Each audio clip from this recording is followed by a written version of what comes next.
আজকে একটা সুন্দর ঘটনা বলছি। অনেকেই আমাকে প্রশ্ন করেন যে আমাদের অ্যাডজাস্ট করতে অনেক সমস্যা, আমরা অ্যাডজাস্ট করতেই পারি না। তো এরকম একটা ছোট্ট ঘটনা যেটা আমি আপনাকে বলবো। একটা মেয়ে বিয়ের পর শ্বশুর বাড়িতে গেল, গিয়ে কিছুতেই শ্বশুর বাড়ির লোকের সঙ্গে অ্যাডজাস্ট করতে পারছে না। যেটা হয়, মেয়ে বাপের বাড়িতে ফিরে এলো। কি হলো জানতে পুরো ভিডিওটা দেখুন।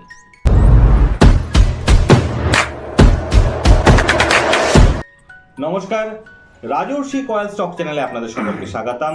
আমি রাজর্ষি কয়েল। আজকে আলোচনা করছি অ্যাডজাস্টমেন্ট। অনেক সময় আমরা দেখছি যে আমাদের একজনের সঙ্গে অন্য আরেকজনের অ্যাডজাস্ট কিছুতেই হয়ে উঠছে না। যে ঘটনাটার কথা বলছিলাম, একটা মেয়ের বিয়ে হয়েছে, সে শ্বশুরবাড়িতে গেছে, গিয়ে শ্বশুরবাড়ির লোকের সঙ্গে কোনোভাবেই সে অ্যাডজাস্ট করতে পারছে না। সমস্যা হলে যেটা হয়, মেয়েটা ফিরে এলো তার বাপের বাড়িতে, এসেই মায়ের কাছে সমস্ত কমপ্লেন করা শুরু করলো। বাবা মা সবই শুনছে, বাড়িতে প্রচুর লোক আছে, নানা লোকের নানা কথা, যেটা হয়ে থাকে আর কি। না, এটা ঠিক নয়, এটা এরকম করতে হবে, ওইরকম করতে হবে। মেয়েটাও খুব বিরক্ত হচ্ছে। মেয়েটা কোনোভাবেই আর শ্বশুর বাড়িতে ফিরে যেতে চাইছে না। তো মেয়ের বাবা মা বুঝছে ব্যাপারটা, কিন্তু কি করবে বুঝতে পারছে না। তো মেয়ের বাবা মা সারা দিন সারা রাত্রি ধরে ভাবছে। তো পরের দিন সকালবেলা মেয়ের মা মেয়েটাকে ডাকলো, ডেকে বলছে এদিকে শোন। তো মেয়েটা এলো যথারীতি, মা রান্নাঘরে ডাকলো, ডেকে বলে একটু গাজর দে তো, আর দেখ ওই উপরে কিছু কফির বিনস আছে, ওটাও দে, আর একটু ডিম দে। তো মেয়েটা বললো আচ্ছা ঠিক আছে। মেয়েটা বেশ অ্যাংজাইটি প্রোন, মেয়েটাও গাজর, কফির বিনস, ডিম এনে দিল। মেয়েটার মা একটা জল গরম করে তার মধ্যে সব কিছুই দিল। মেয়েটা দেখছে, মা শুধু মেয়েটাকে এটাই বলে যাচ্ছে তুই একটু দেখতে থাক কি হয়। মেয়েটা বলছে এটা নতুন কি আছে, আমি জানি ব্যাপারটা। মা বলছে না, তবু আজকে তুই দেখ। কিছুক্ষণ বাদে মেয়েটার মা বললো কিছু দেখলি? মেয়েটা বললো হ্যাঁ দেখলাম। তো মেয়েটার মা জিজ্ঞেস করলো কি দেখলি? ওই তো গাজরটা একটু নরম হলো, ডিমটা শক্ত হয়ে গেছে, সিদ্ধ হয়ে গেছে, আর কফিন বিনসটা তো ওর সঙ্গে গুলে যাবে, এটা তো খুব স্বাভাবিক ব্যাপার, আর তার থেকে একটা খুব সুন্দর গন্ধ বেরোচ্ছে।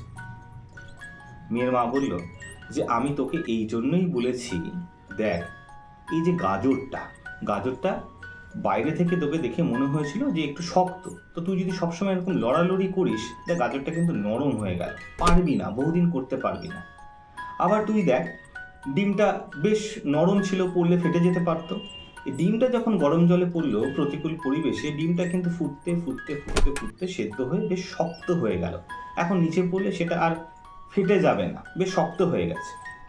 আর কফির বিনসটাকে খেয়াল করে দেখ, সেটা পুরো জলের সঙ্গে মিশে গেছে এবং খুব সুন্দর একটা গন্ধ কিন্তু কফির বিনস থেকে আসছে।